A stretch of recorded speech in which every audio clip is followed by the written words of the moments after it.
Well, thanks for joining us on our second episode of our Raising Your Dairy Best Heifer webinar series. If you were with us last week, we covered maternity management with Dr. Howard Tyler, and today we're going to be covering heifer feeding strategies.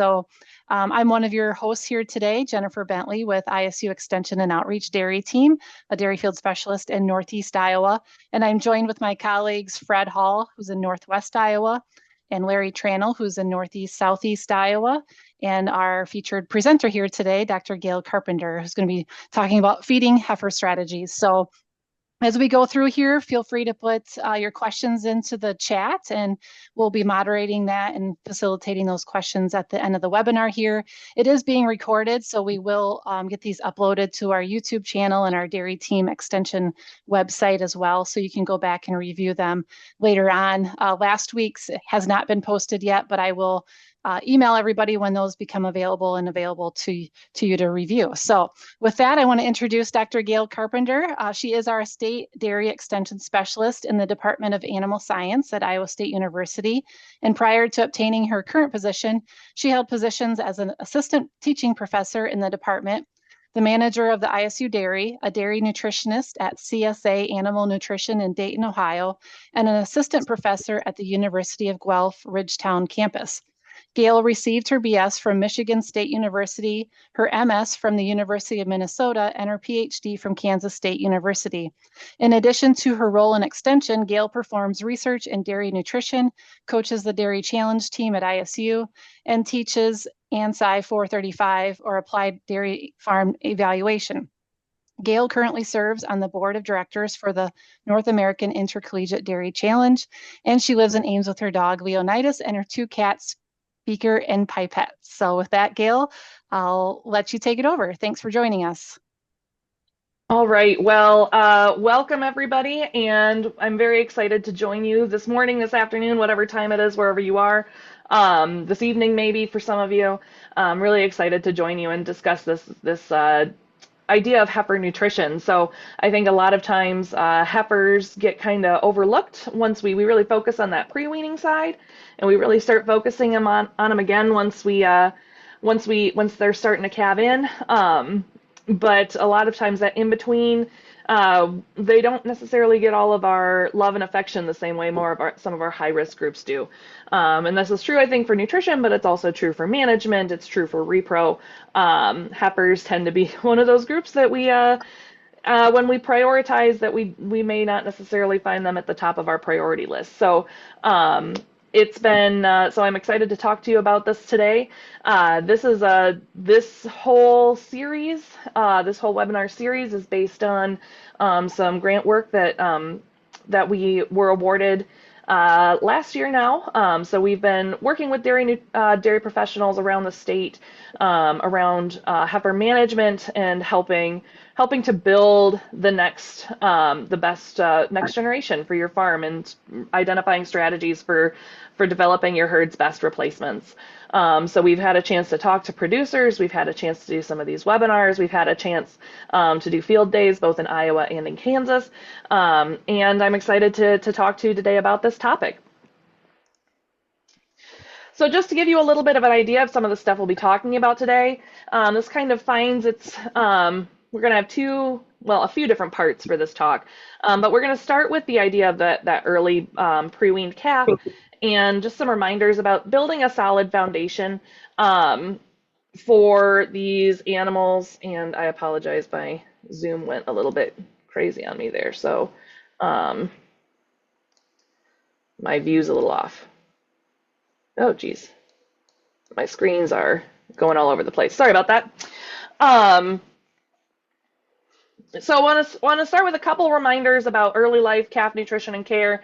To build a solid foundation, it's really critical when we're talking about heifers and heifer development that we're starting with, we're not setting heifers back before they have a chance to really get started. So I'll start with some reminders about calves in early life, but that's not really what the focus of my presentation is going to be on. And then we're going to spend quite a bit of time talking about those post-weaned heifers and growing your dairy best heifer from weaning to first calving. So we'll touch on some goals for growth. We'll touch on some fundamental concepts of heifer nutrition, as well as some basics of heifer nutrition strategies for heifers. So when it comes to building a solid foundation, first I want people to recognize that early life care and the basics of calf nutrition are absolutely essential for when it comes to developing your dairy best heifer. We don't want that animal to have to spend the rest of her heiferhood catching up from not starting off on the right foot in that early life stage. So this is something that I've been preaching about for a while. I'm a nutritionist by training and spent some time doing nutrition work out in the field.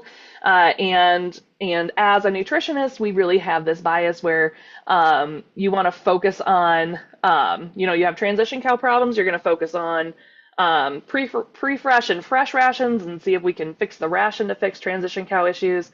Or when it comes to calves and heifers, well, I'm going to fix the ration for those calves. I'm going to focus on the feeding management for those calves. But there's this big event that happens in the middle of the transition period and at the beginning of the calf's life, and that is calving. And Dr. Tyler did a fantastic job last week on the webinar that we invited him to, talking about essentials for when it comes to maternity management. Really encourage you to check that out on our website or YouTube channel to go back and refresh on some of those key concepts.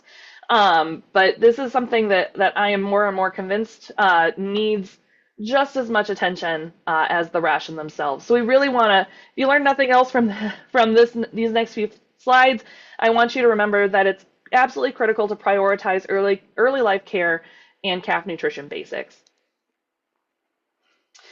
So like I said, it's really critical to invest in the calf and the future of your herd on day one. So we want to make sure these calves are getting off on the right foot, that we're not putting them back a step before they've even had a chance to hit the ground. So we want to make sure that we're absolutely building on those fundamentals, starting from that moment of calving. So this comes down to maternity management. Like I said, go listen to Dr. Tyler's webinar on this topic. He did a fantastic job talking about this. Colostrum management is also critical, so come back next week to hear from Jen and Dr. Jardin about colostrum management and some good concepts there. But also providing, the basics. We want clean bedding. We want these calves to be in a warm and dry space, having good air quality. So making sure that from the moment those calves hit the ground, or even before when it comes to things like calving interventions and dystocia, that we are setting that calf up for success. Now, like I said, I'm not going to spend a ton of time talking about calf nutrition per se. I'm going to focus more on heifer nutrition in that pre or post-weaning phase. But we could have a whole webinar series just on how to feed pre-weaning calves. Not even just one webinar. We could spend weeks talking about this. So I just want to highlight a couple things when it comes to making sure we get the basics right with calf nutrition. So first of all, and we want to make sure that we are doubling body weight from birth to weaning, and making sure that by the time those heifers are weaned, that they've doubled their birth weight. This is a really achievable goal. I think we have done enough work in this area from a research perspective as well as an industry perspective to make this achievable for a lot of herds. And we know some herds that are actually going above and beyond this doubling birth weight. But this should be very achievable for most herds. The next question becomes, well, how do you know if that body weight is doubled? You have to measure birth weight and you have to measure body weight to know if you're achieving this. So I'm going to give a whole other webinar, I think in July or August. I don't actually remember. I'll have to check my calendar. But later on in this webinar series, I'll be giving a whole talk about heifer benchmarking and the importance there. But this is something that we really encourage our producers to do, to know what their birth weights are and to know what their weaning weights are, and to see if they're actually achieving that goal of doubling body weight. The next thing we really want to focus on is avoiding that post-weaning growth slump. So we want to start these calves off strong, but we want to make sure that we're not shooting ourselves in the foot and having a post-weaning slump. That post-weaning slump can undo a lot of the really good work we do pre-weaning if we're not careful. So we want to make sure that we are strategizing and managing our calves to avoid that as well. So some strategies when it comes to achieving these goals, doubling body weight and avoiding the post-weaning slump. First, promote health through management. So again, we can't outfeed bad management. We don't want to have calves struggling with respiratory, with scours, with some of these other diseases. If they're fighting these off, they can't achieve their growth goals, no matter how well we feed them. So making sure that from the minute that calf is born, that we are doing everything in our power to promote her best health, which will in turn promote her best growth. We want to feed plenty of groceries in the milk. I'm not really going to get into, milk replacer formulations or anything like that, or volumes or anything. But we want to make sure that we're not shorting calves on milk. I think that there's actually pretty good evidence that for a long time the industry has not been achieving the maximum milk intake, grocery intake, I should say, that we can get from our milk, or from milk replacer to calves. So we want to make sure that we're not shorting them in that way. However, we don't want to push milk replacer intake or nutrients from milk replacer so much that we are not letting those calves eat adequate starter. And so really we need to be focusing on weaning based on starter intake, not just okay, she's 56 days, she's done. But we want to make sure that we are monitoring starter intake and making sure that the calves are getting weaned, are eating adequate starter. If they've achieved enough starter intake before weaning, you usually don't see that slump post weaning when it comes to starter intake either. So making sure that calves are actually eating starter. If they're not, then maybe we do some troubleshooting in that area as well. One way that we can do that is to use a step-down protocol. So stepping down milk replacer before weaning. So that can look very different for different farms. This is really easy to do if you're using auto feeders. But we want to ensure that by using a step-down protocol, whether that's cutting back on a feeding in the last week, or whatever that happens to be, we want to make sure that those calves are encouraged to start eating starter before they've officially been weaned. And then we also want to make sure that we're providing plenty of clean water. I know in the Midwest here, that can be a struggle in the winter months, and making sure they get water can be challenging when it freezes almost immediately after you provide it. But making sure that it's available for calves, however you're able to do that, even if it's not 24 hours a day, making sure that's available. This time of year especially, it looks like we're going to be hitting the 90s here this week here in Ames, Iowa, and it's been a pretty warm spring already. So we're already thinking about managing heat stress in these calves, and providing clean water in the summer months is absolutely essential as well. There's really good evidence that this supports intake, that this supports dry matter or fiber digestibility, and so it's good for managing hydration as well as getting that calf to start getting some of that rumen development. So we spend a lot of time when we're talking about rumen development, focusing on that solid feed, but water access is also a useful tool in our toolbox as well. So that's it. That's all I want to say about early life stuff. Again, not a super deep dive there, but what I think are some important reminders. And now I want to jump in and talk about some of that post-weaning, those post-weaning strategies. The first take-home message that I want you to get is that we need to know the goals for heifer growth, and we need to manage these accordingly. Like I said, I'm going to be giving another webinar on this topic here in a few weeks, so I'm not going to give away all of the answers or all of my thoughts on this for this talk here today, just because I want you to come back and listen again. So, but we want to give you guys at least the goals that we should be achieving or targeting for heifer growth, so that you can start managing some of these. So the first one we've already given you: from birth to weaning, we want to have calves double their birth weight. We want them to achieve 45% of their mature body weight by puberty. For breeding and pregnancy, around breeding age, we want them to be about 55 to 60% of mature body weight. We're also targeting around a 3 body condition score at that time. So maybe 275, maybe 325, but right around that body condition score of 3 for breeding age heifers. and then calving in around a 3-5 body condition score on a 5-point scale, and at 80 to 85% of their mature body weight. I'm going to spend a ton of time talking about this stuff here in a few weeks, so I don't want to belabor it right now. But here's some goals to keep in mind. And as we move into kind of talking about the next topic, I want to emphasize that this is all a percent of mature body weight. So, breeding heifers at so many inches of height or so many pounds of body weight or whatever it happens to be, that's good, but you should know what that number is for your herd, which is why it's getting its own webinar, because it's actually kind of an in-depth topic there.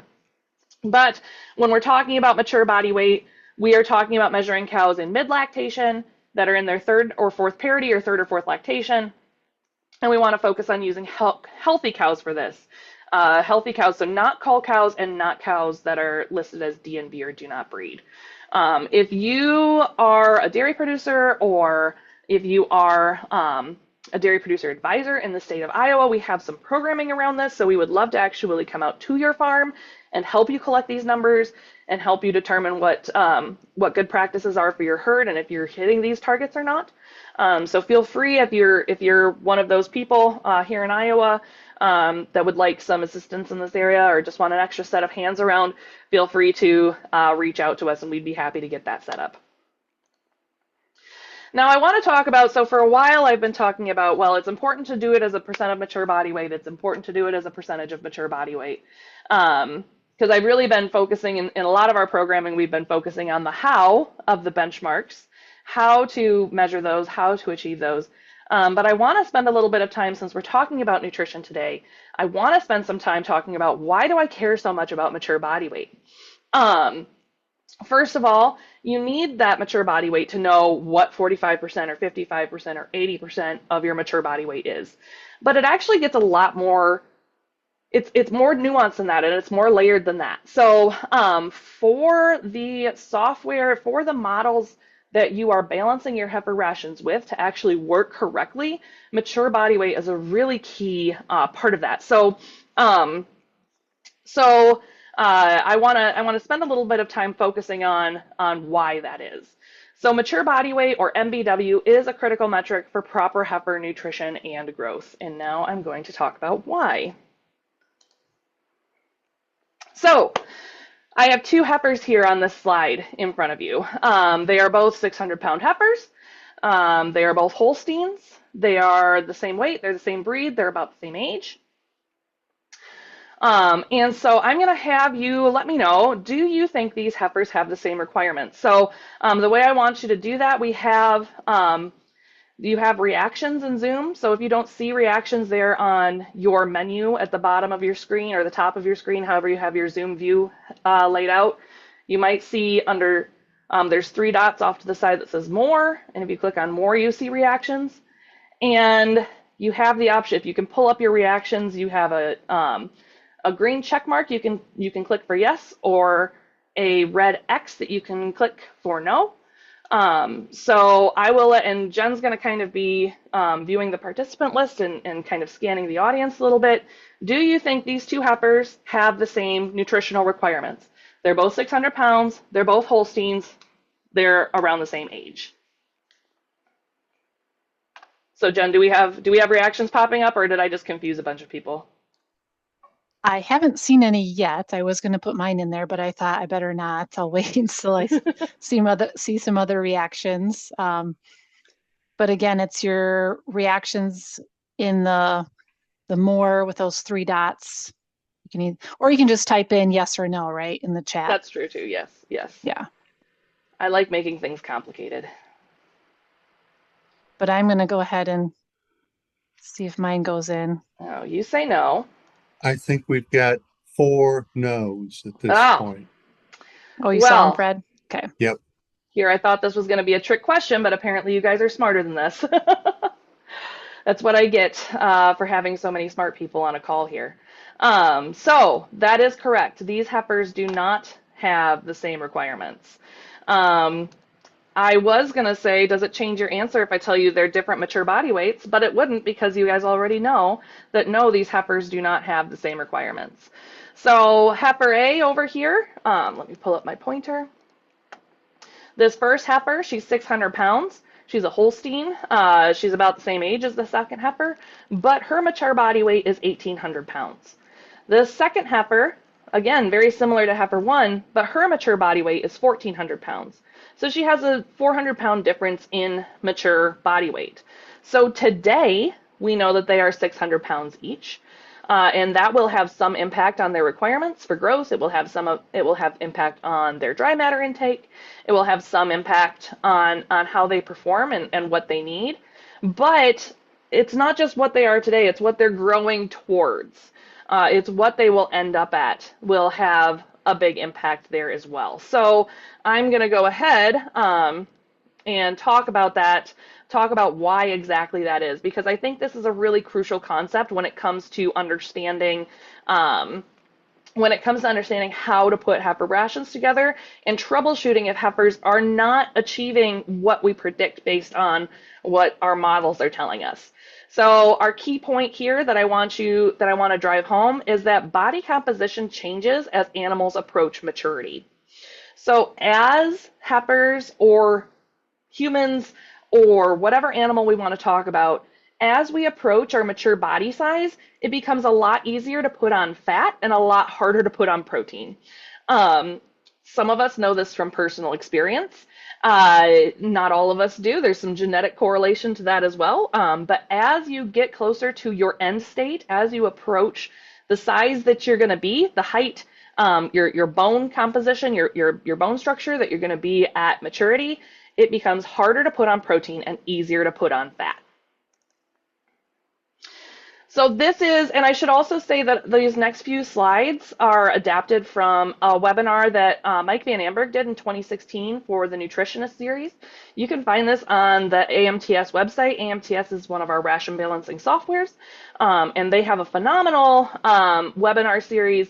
And this particular webinar, it's 8 years old now, but it's one that I have watched repeatedly. I've actually watched it several times, and I recommend it to a lot of folks as well. So Mike does a really great job of breaking down some of these concepts of heifer nutrition, and really encourage you to go watch that. So some of these next few points that I'm going to be pulling out here are based on some of the things that he says in that webinar. So we're going to talk quickly here, we're going to spend some time talking about the effect of mature body weight on nutrient requirements for growth. Now, you see a lot of lines on your screen, and it's probably a little bit overwhelming at first. You're like, what the heck is this girl talking about? But I'm going to break you down real quick and orient you to what we're looking at on this screen. So as body weight increases, body composition is going to change. So here we have that correlation between body composition and body weight for our heifer that's going to reach that 800-pound mature body weight, and the heifer that's going to hit that 1,400-pound mature body weight. So as these heifers get closer to their mature body weight, their body composition is going to change. They're going to be putting on more fat and less protein. So if we're thinking just basics of body composition is like a fat to protein ratio, they're going to have more fat relative to protein as they approach mature body weight. Their body weight will also go up at the same time, obviously, because they're growing. They're getting closer to that mature body weight. So these two, their body composition, their body weight are going to be somewhat correlated to each other. But at the same body weight, this heifer, who is farther away from her mature body size, the heifer A, the one who's going to hit 1,800 pounds, she is at the same body weight, she's going to be putting on more protein relative to fat. And the heifer that is going to be growing to only 1,400 pounds, she's going to be putting on more fat relative to protein. So at the same body weight, these two heifers, the only difference is mature body weight between these two heifers. At the same body weight, they're going to have a different composition, different body composition, as well as a different percent of their mature body weight. And so this is really critical when it comes to all of the behind the scenes stuff that your ration software is doing when it's deciding what the predictions are for that animal. And at the same time, when these two animals have the same body composition, they're going to be at different body weights. So because they are growing to two different sizes, and because, like I said on the last slide, body composition changes as animals approach maturity, just because these heifers are both 600 pounds or 800 pounds or whatever it is, they will not have the same body composition, and as a result, they will not have the same requirements. So why do I care about this? Well, it actually does impact the predictions that our softwares are providing for us. So here, if we look at the effective mature body weight on energy and protein allowable gain, this is in the CNCPS, the Cornell model, which is what your NDS and AMTS are both going to be using. Whichever you use or your nutritionist uses, that's based on the Cornell model there. You can see that these at similar body weights, this 1,400 pound heifer at 1,400 pound mature body weight with an example diet that we put in and at the same body size, her energy allowable gain is 1.8 pounds per day, and the protein allowable gain is 1.8 pounds per day. So her energy and protein allowable gains are matched. However, if we take all of those same assumptions and put them into an animal with the same breed, same body weight, similar age, she's growing to a bigger body weight, that changes how much energy allowable gain she has. So she can actually gain over 2 pounds a day if we look at energy allowable gain, but protein allowable gain is less. And so she will not be able to achieve that energy allowable gain because protein allowable gain is what's limiting here.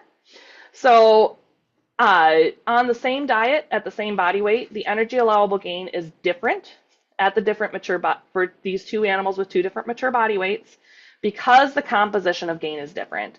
So in this animal, the 1,800 pound mature body weight heifer, she is going to, protein allowable gain is going to be limiting, and we're probably overfeeding energy to this heifer. So what's going to happen? She's going to get fat. She's going to start gaining extra body condition. She might be gaining weight, but she's going to be gaining weight as fat and not protein, which is not necessarily what we want, especially if we're trying to control body condition score in these animals. So on the same diet at the same body weight, energy allowable gain is different at different mature body weights, and that's only because the composition of gain is different. So if we're balancing a ration for this 1,400 pound heifer, or if we have a pen of heifers at a farm that we know are going to hit about that 1,400 pound mature body weight, we go down the road to a different farm, use the exact same ration, but they are breeding for different animals. We're going to find that those animals might get fat on the same ration just because we didn't accurately estimate mature body weight for that herd, and so we don't actually have a good understanding of what the requirements are for those animals. So this is a really critical concept when it comes to making sure that we are balancing the correct rations for the heifers that we have on our farm.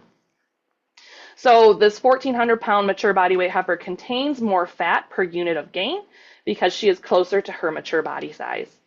This can happen as early as the milk feeding phase. So if we are overfeeding fat in the pre-weaning phase, if we're feeding a high-fat milk replacer in the pre-weaning phase when we don't need to, right? Maybe we're feeding for the wrong mature body weight. This can start early in life and can potentially compound itself with increasing body weight.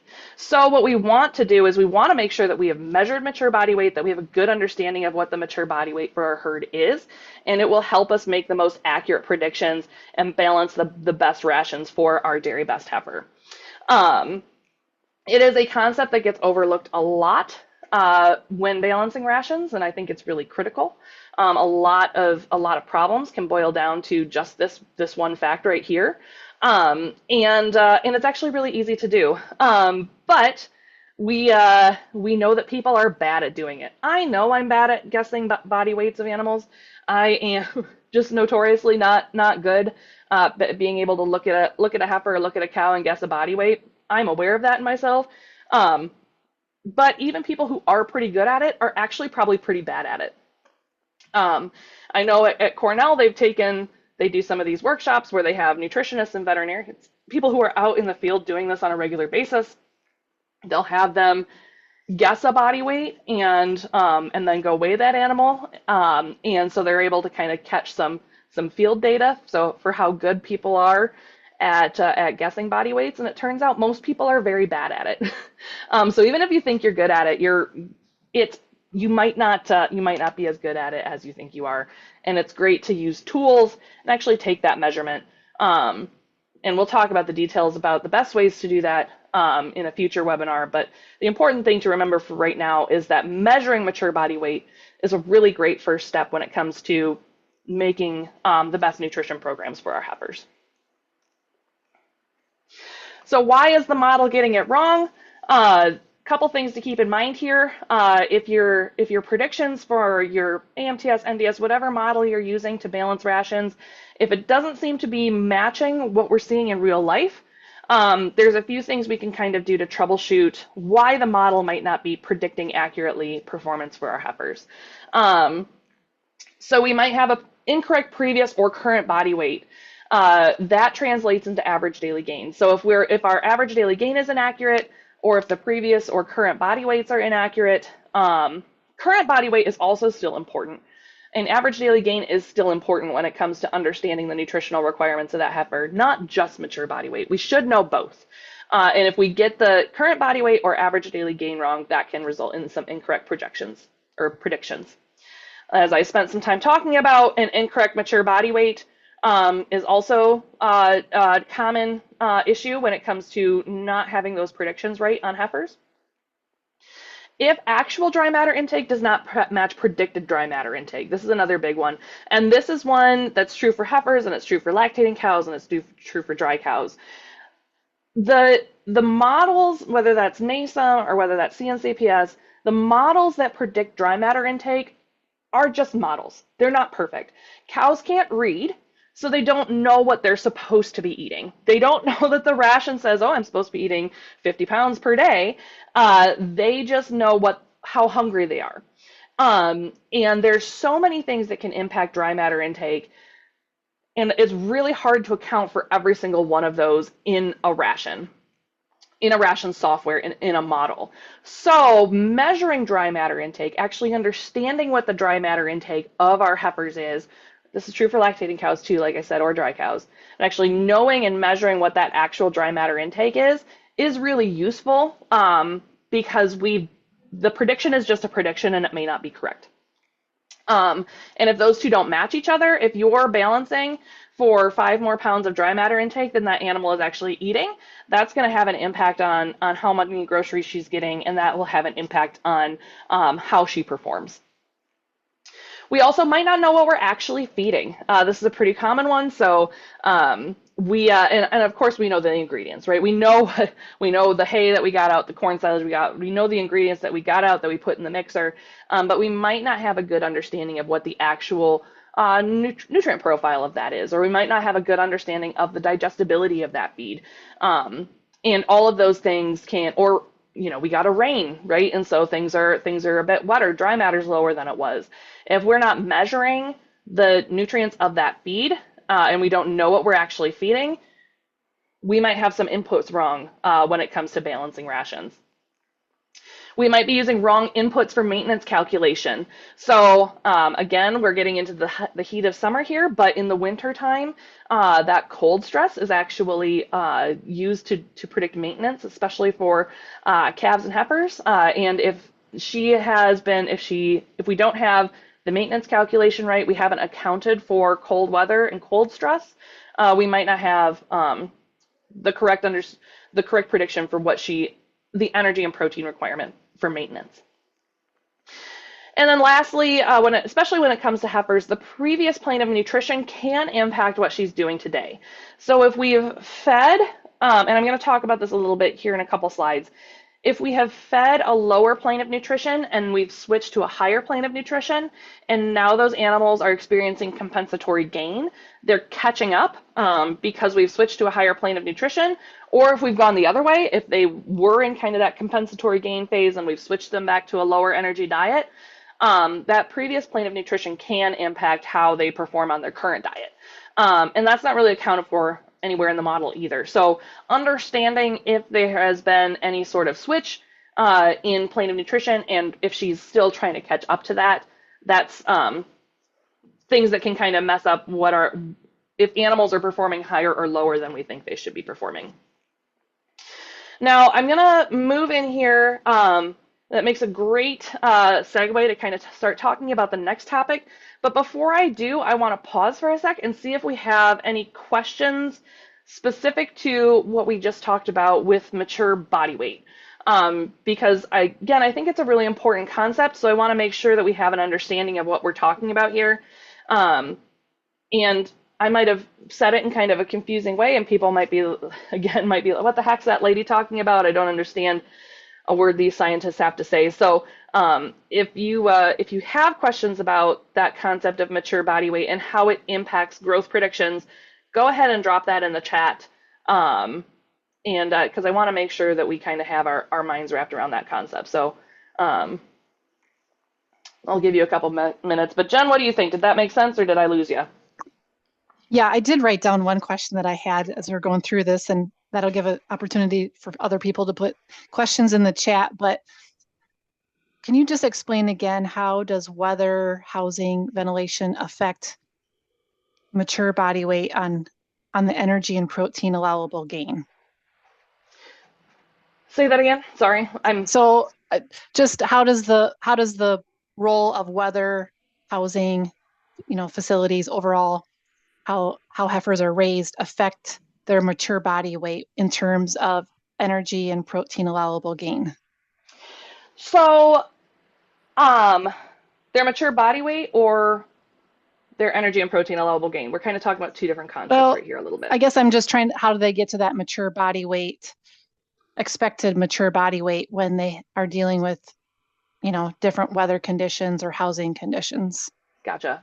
So there is an extreme where we might see really shrimpy heifers that never have a chance to catch up, right? Those power doers that get a bad first start, that don't actually ever hit their genetic potential for mature body size. Is this kind of what we're getting at a little bit there?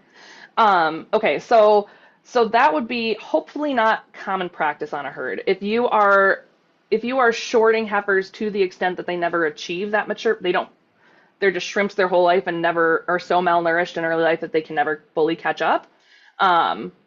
We hope that's an exception rather than the rule at a lot of herds.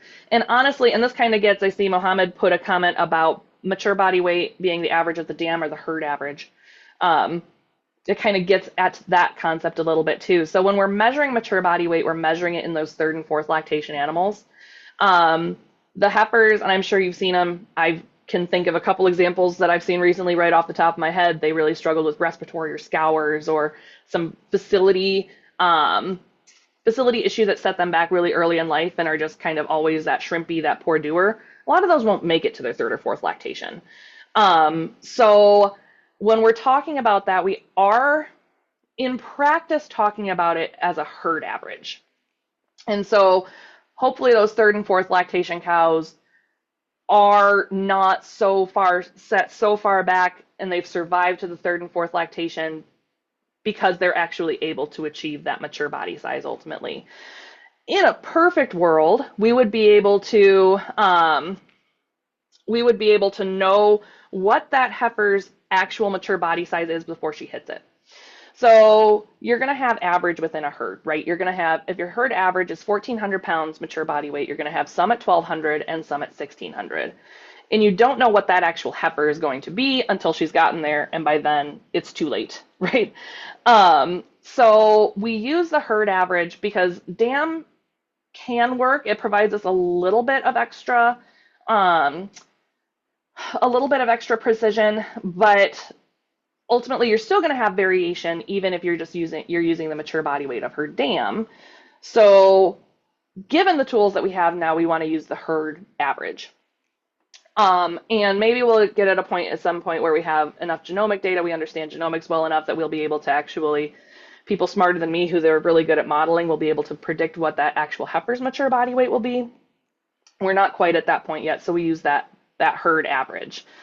So that's a very long way of answering your question, Jen, which is facility issues shouldn't impact what the final mature body weight is. If we're looking at it as an average, hopefully we've accounted for some of those differences there. They might take a little bit longer to hit that mature body weight if you've set them far back. So that might be one thing that we see. And in specific to energy and protein allowable gain, that's going to be probably a little bit more, well, so from a modeling perspective and what the models are actually using, there's not a ton of precision when it comes to being able to enter what we're getting from our facilities. You can enter temperature, walking distance, mud, like how much mud they have to walk through. So there's a few things that you can enter into the software. The models may or may not be sensitive to those inputs. So if we're just talking about the modeling side of it, energy and protein allowable gain, the model can take into account some of those things, but it's not going to be perfect. But in reality, what the animal actually experiences, if she's cold stressed, that's going to impact how much energy she can put on and how much growth she can get from protein. If she has respiratory stress, that's going to impact her growth as well. Any sort of disease, any sort of scours, anything like that. So it was a very long answer to your question. It kind of hit Mohammed's question in there too. Does that that provide helps. clarity? Okay. Yep. And I think there's another question in here, and maybe you'll touch on it, is limit feeding practice and their implications on mature body weight. I'm glad you said that, Barb, because you're setting me up for a couple slides from now. So I'll get to that here in a sec. And if I don't actually answer your question, feel free to ask for additional clarification on that. So thanks for those questions, guys. Hopefully I added clarity rather than removed some with the response. But let's talk a little bit more specifically on some of these nutritional strategies. So the next take-home message I want you to get from this next part is that we want to manage and monitor heifer body condition while optimizing growth. So we don't want heifers to get too fat, but we do want to make sure that they're still growing. Which is why, and I'm not going to, again, get into it in too much detail in this webinar. We'll touch about this a little bit more later on in the series. But we spend a lot of time focusing on mature body weight. We should also be focusing on frame size too, hip height or withers height, whichever one we're measuring. Because if we have heifers that are, yes, they're achieving that appropriate percent of mature body weight, but they've achieved it all by having a body condition score of 4.5. They've achieved that appropriate body weight as a result of putting on too much conditioning, then that's a problem as well. So we want to pay attention to growth in terms of frame size as well as in terms of body weight. The way to do that is to make sure that we're monitoring and managing heifer body condition. So how do we do that exactly? Let's jump in here. And I want to start with something that's probably pretty obvious, a couple statements here that are probably pretty obvious to people, but feed availability changes. The feed stuffs that you have available will change depending on a variety of things, the climate, the economic situation we're in. And so you might not always have the feeds available that you would have in a perfect world. So these are, this is US Drought Monitor for Iowa, these might look pretty familiar to folks. This first one right here is from early June 2023, and then the second one is it's the most recent one from last week for June 2024. So taken almost exactly a year apart. And you can see we've had some pretty significant changes in the drought situation between 2023 and 2024. It's still, despite all of the rain that we've gotten this year, it still blows my mind, but we still do have parts of the state that would be considered abnormally dry. But for the most part, we are not in drought anymore in the state. This has impacted feed availability in other ways where not everyone was able to go out and get first cutting when they wanted to.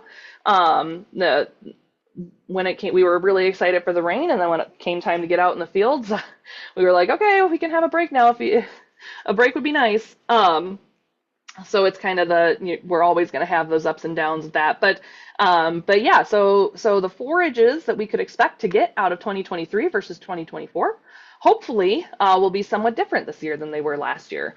And so if we have a lot of years where we have a lot of drought like this, we might not have the forage inventory that we really want to be able to feed heifers in the way that we would necessarily want to raise heifers. So we might have more forages. We might want to save some of these forages, and especially the higher quality ones, for our lactating cows, and might have not have the same forage inventory that we would in some years.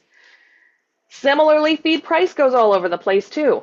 So feed price will change. And this is, again, no surprise to anybody. I'm not saying anything brand new here. And so here we just have some USDA NAS numbers for corn and soybeans. And I don't want to, again, not going to spend a ton of time talking about this. But yes, feed prices are all over the place. And feed prices can be highly variable from year to year. So we might have years when grains are cheaper to feed, and we might decide we have cheap grain inputs, cheap corns, cheap soybeans, cheap distillers, cheap whatever it is, and we want to feed more of those to our heifers because they're more affordable and we're lower on our forage inventory. Or we might have some years where we have a lot of forage inventory and we want to feed a lot of that to our heifers as well, because it's maybe grain prices are up and those concentrate feeds are going to be more expensive. So we're going to try and see if we can feed more forage to the heifers because our homegrown feeds are cheaper than our purchased feeds. So from year to year, we might want to strategize a little bit differently when it comes to putting rations together for heifers. And heifers are a fantastic tool on a lot of farms when it comes to managing feed inventory, especially when it comes to forage feeding. And I'm gonna talk about that here in maybe this slide. No, I'm gonna talk about it here in a couple slides. So you can use heifers to strategically to manage that variation that we see in both feed price and feed availability. So we have flexibility when it comes to feeding heifers that we don't necessarily have when it comes to feeding our lactating cows. So according to the NASEM, the most recent NASEM, this is a direct quote from them, when done correctly, alternating periods of fast and slow growth will not disadvantage heifers in the long run and may increase lifetime productivity. And I think this starts to get at Barb's question a little bit where, okay, if we're limit feeding heifers, are we going to set them back in terms of their long-term growth and long-term potential? And if we do it wrong, we can. But if we do it right, this can actually be a great tool for our dairy producers. So we can kind of take advantage of some of that compensatory gain by alternating periods of fast and slow growth. And again, when I'm talking about fast growth, I'm not talking about adding a lot of condition to these heifers. I don't want these heifers to get fat. I don't want to give them too much energy allowable gain relative to protein allowable gain. But we can kind of short them on some of those groceries and make up for it later on in ways that we can't with our lactating cows. And so this can be a way to kind of manage some of that risk when it comes to feed price and feed availability. So a couple key areas where we might be able to limit feed heifers. In that pre-puberty phase, we might, if we kind of slow down, pump the brakes on that growth pre-puberty, we can potentially prevent some negative effects on udder development. So heifers that grow very fast or that put on a lot of fat, that may ultimately impact mammogenesis. They might not have the same udder development as heifers that are putting on more protein. So making sure that we can use some of that pre-puberty phase in there as a way to kind of make sure that we're not accelerating the growth too quickly on our heifers. However, I don't necessarily want us to short heifers in that month after feeding or after weaning. So if we're weaning our heifers at 2 months of age, 8 weeks, 9 weeks, whatever it is, we still want to give them a good month or two to kind of acclimate to being off that milk feeding diet. We don't want to say, okay, we're weaning you and we're immediately going to start limit feeding you, right? They're not physiologically ready for that. So we want them to have a chance to catch up physiologically before we start using limit feeding practices. And when I'm talking about, I should emphasize here, when I'm talking about limit feeding or slow growth, I'm not talking about malnutrition, right? I'm not talking about shorting these animals so much on those groceries that they are starving, or that we are causing poor health outcomes, or anything like that. And I'll talk about that here in a little bit more detail in a sec. And then we have, if breeding age, if we can kind of pump the brakes on some, that might be another place where we can kind of use some of these limit feeding strategies, because we don't want these breeding age heifers to get over conditioned. So if we kind of slow down that growth a little bit, limit feed a little bit more, feed them more for maintenance versus feeding them for growth, we may prevent some of these repeat breeders from getting over-conditioned. So especially, if we have lower services per conception on these heifers, if they have to stay in that breeding pen for a long period of time, and they're getting a little bit more higher energy, if they are in that breeding pen for a longer period of time, we may find that those repeat breeders are also getting over-conditioned, which kind of has that positive feedback loop where it can actually hurt their repro again even further. So when we're thinking about options, these are a couple different places where we could consider doing some more feeding to maintenance. Feeding to maintenance is probably a better terminology than limit feeding or slower growth, because it really brings home the point that we are still feeding these heifers for their maintenance requirement. We're not shorting them on, we're not making them malnourished or shorting them on the things that they actually need. All right, so a couple different options that we have for balancing growth and body condition score. We can limit feed heifers. So again, feed these heifers to maintenance might be a better way to look at that. So for example, we may be able to feed a higher grain diet, but feed it at less than ad lib intake. So maybe we're feeding at 80% of what they would eat ad libitum. Ad libitum, I was like, what does ad libitum actually mean? And it's, oh shoot, and then I forgot. But it basically means until your heart's content. It's for however much you want. So this is feeding these animals until they're done eating. They don't want to eat anymore. And if we feed them to about 80% of what they would eat on their own, but we're feeding a higher energy density diet, this can be one way to balance growth and body condition. So this can be a good option if we have cheaper grain prices. If we have more affordable concentrates, this might be a good option here. If heifers are, and this is where I talk about we have to do it right. If heifers are overstocked, or if they don't have good access to feed, this can be a bad option. And I'll show some negative consequences here in the next slide. But if heifers have to fight their way, if they have to fight their way to the bunk, if they don't have equal access to the feed bunk, if they don't have enough bunk space, so if you're not providing enough inches of bunk space, or if feed doesn't get pushed up frequently enough, this can backfire. So we want to make sure if we are limit feeding heifers that we are doing it in a way where if we're balancing it for 80% of ad lib intake, every heifer in that pen can achieve 80% of her ad lib intake. So we're not setting it up so those boss heifers are eating 100% of their ad lib intake, and the more submissive heifers are eating at 60% of their ad lib intake. Through overstocking, that will not work, and that can set those more submissive or more timid heifers back. Or if we aren't pushing feed up often enough and they have to stretch, right? If they have to stretch for that feed because they've been picking out the grain and they pushed everything else back, they're hungry and they're stretching for that feed that they pushed out of their way. If we're not doing a good job of pushing up that heifer feed, these heifers are still growing, and so that can actually cause some bone issues. We get some lifetime issues with development if we're not making sure that they have equal access to feed at all times.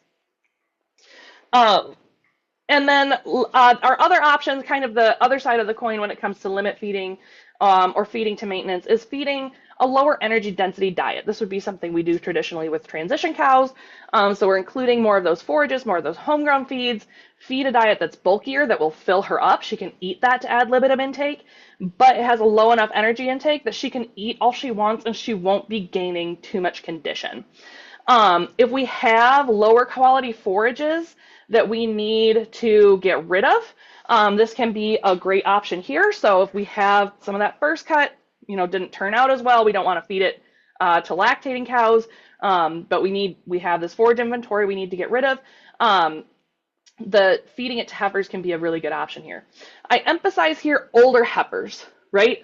Because those heifers, those post-weaning heifers, still in kind of that transition phase from weaning to no milk at all.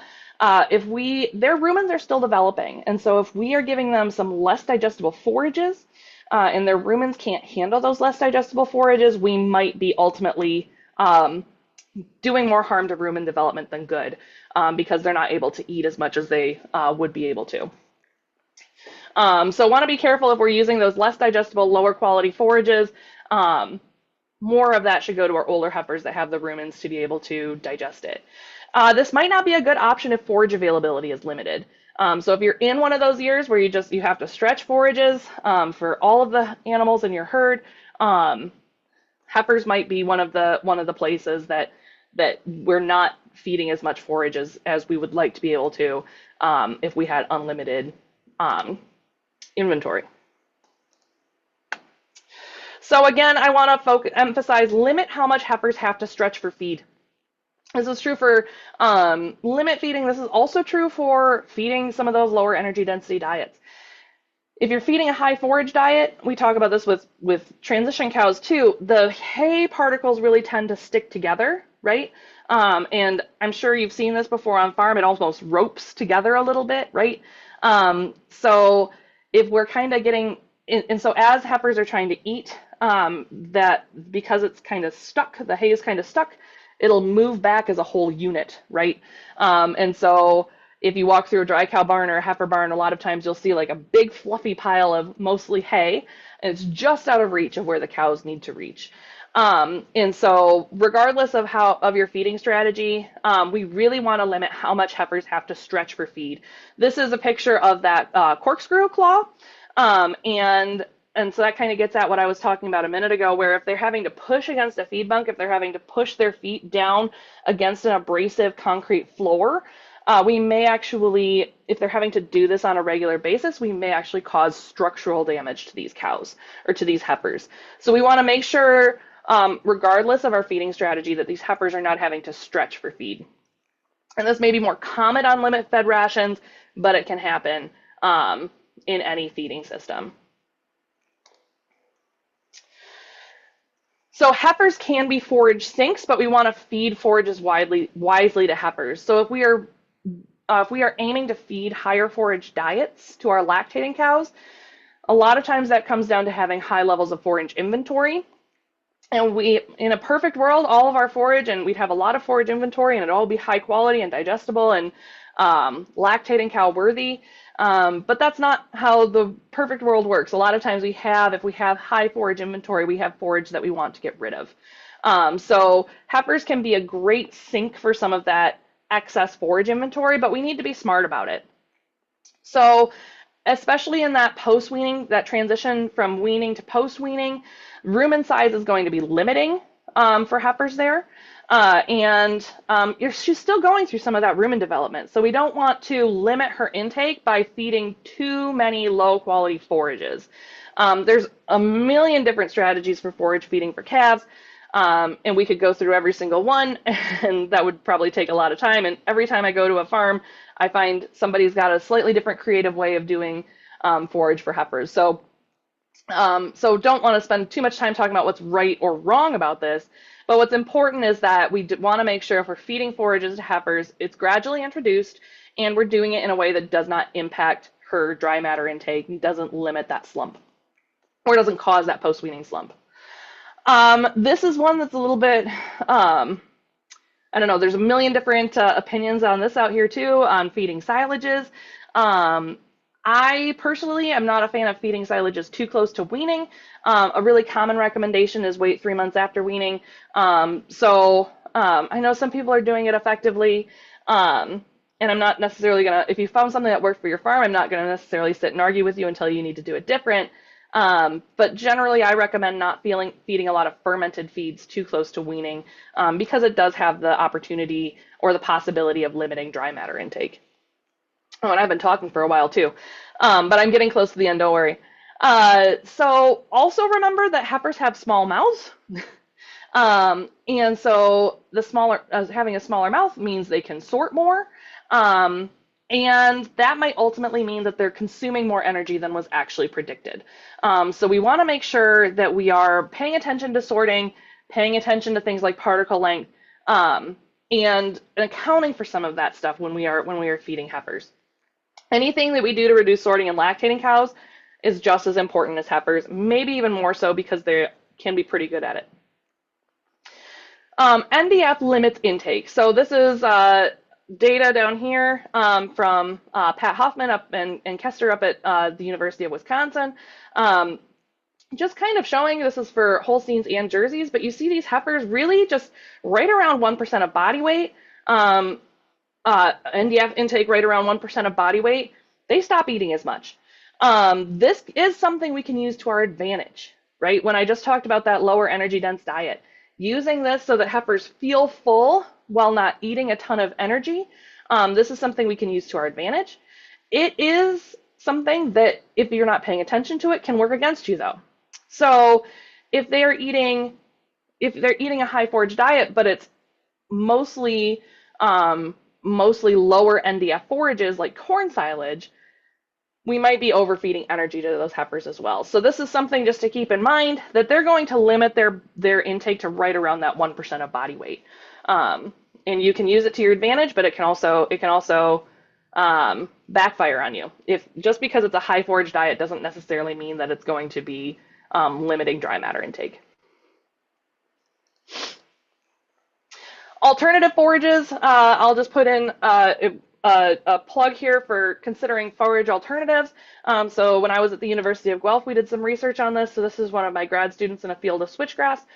She is short, but also switchgrass is tall, right? So you can see she's actually, I'm 5'3" and she was a little shorter than I was. But you can see it's right over the top of her head here. So really a biomass forage with a lot of NDF, not super high quality, but if you just want a ton of filler to kind of bulk up diets, this can be a really great solution. We've tried it in dry cows. It worked great in dry cows, works great for heifers. So this can be a great alternative to straw. And this is Juan, and Juan is here. He was relatively tall. He was taller than me. So you can see how tall this plant got. This was cup plant. And we successfully fed this to lactating cows. So forage alternatives might provide a great option for stretching that forage inventory and freeing up some of those higher quality forages for our lactating cows. And I know technically this Zoom call goes until 1:15, but I think I was supposed to shut up a couple minutes ago now. But I just want to summarize real quick some of the key take homes that I want you to walk away with. First of all, build that solid foundation, prioritize day one care, double body weight from birth to weaning while avoiding that post-weaning slump. I see we had a question about that. This comes down to making sure that they are getting adequate milk intake, making sure that our facilities are not limiting their growth. We don't want to try and feed unhealthy heifers because that will limit growth. So making sure that we're setting heifers up for success with good facilities, with good ventilation, and making sure that we are still feeding adequate milk or milk replacer to achieve that doubling of body weight. We also want to, when it comes to growing our dairy best heifer post-weaning, monitor body weight and body condition score to make sure that we're hitting our targets. Mature body weight is really important to measure. It's a critical metric for proper heifer nutrition and growth. We also want to manage and monitor body condition. We don't want growth in the form of heavy body condition, so making sure that we are monitoring body condition is really crucial here to make sure that we're hitting our goals. And then use those heifers in your herd to strategically manage forage inventory. Limit feeding can be successful if done properly, but make sure that those animals are never having to stretch for feed or fight for feed. And so with that, I want to thank everybody for participating. Thank you for the questions along the way. I think I'll stick around for a few more minutes if anybody has other questions. My email address is here on the screen. You can follow me on LinkedIn. I'm pretty active there. But happy to answer any questions now or online later. So here's a question from Mohammed: feeding refusal of milking group to heifers at any stage. Is that a problem or no? Oh, refusals. Yes. Oh, that's a really great question. It's not a problem if you're doing it right. So here at our university dairy, for example, we really feed our milking groups to higher refusals than most commercial farms would. And if we were just to take our lactating barn refusals and feed them directly to heifers, we would probably be overfeeding energy to those heifers. So you want to make sure that you're not just feeding those milking group refusals to heifers. You want to mix it in with something else. So maybe you're limit feeding it, or maybe you're diluting it with more forage. But a lactating cow diet, just a straight lactating cow diet fed to heifers, is going to be too energy dense for heifers. But it's a great strategy. So if you're either limit feeding it, or if you're diluting it with some other bulkier forages, it can be done well. We also want to make sure we pay attention to what actually is left over. So it can kind of make, when I talked a while back here, let me switch back here, why the model is getting it wrong. If we don't know what we're actually feeding, that's one way the model predictions might not be right in our software. And if we are feeding refusals, it's very likely that we don't know what exactly it is that we're feeding. So either sampling that on occasion, trying to get some sort of estimate about what is actually in those refusals that we're feeding. That might be a useful tool if you think that your heifers should be doing better, or if they're getting over conditioned. But it's not a problem to feed refusals of the milking group to heifers. We just want to make sure that we're doing it correctly. Other questions? Larry, do you want to put a plug in for grazing heifers? I think as we take a look at grazing heifers, just like the cost, sometimes we can, try to lower it for, $250 to $300, but I don't want to share the thunder for my presentation in August either. So without a that's fair, doubt. yeah. So yeah, it's definitely something, even big confinement operations, for them to take a look at, because I think one of the things that sometimes they have a hard time realizing is that those heifers that are actually grazed, after they're bred, before they come into that milking string, actually tend to produce more milk than the conventional ones as well, which a lot of people find surprising. So I see we have a question. If heifers are overconditioned, that means we are feeding an energy dense ration. Yes, that would mean that we are feeding, if they're overconditioned, we're feeding too much energy for that heifer. Whether that is the ration is too energy dense, or maybe we aren't limit feeding enough. But if we're seeing overconditioning, generally those heifers are probably getting too much energy. Or could be some genetic interventions there as well, or genetic causes for that. And Larry mentioned he is going to be, is that your August 19th webinar where you're going to be talking about grazing a little bit more? Yep. And you'll see August 5th, I'll be back to talk to you a little bit more detail about how to benchmark heifers and the importance of benchmarking heifer growth. I'm not seeing any other questions in the chat, Gail, so we may conclude a few minutes early unless people have any more questions. Please put them in. Appreciate everybody being on here today. And if there's no other questions, I think we'll sign off for today. Thanks, everybody.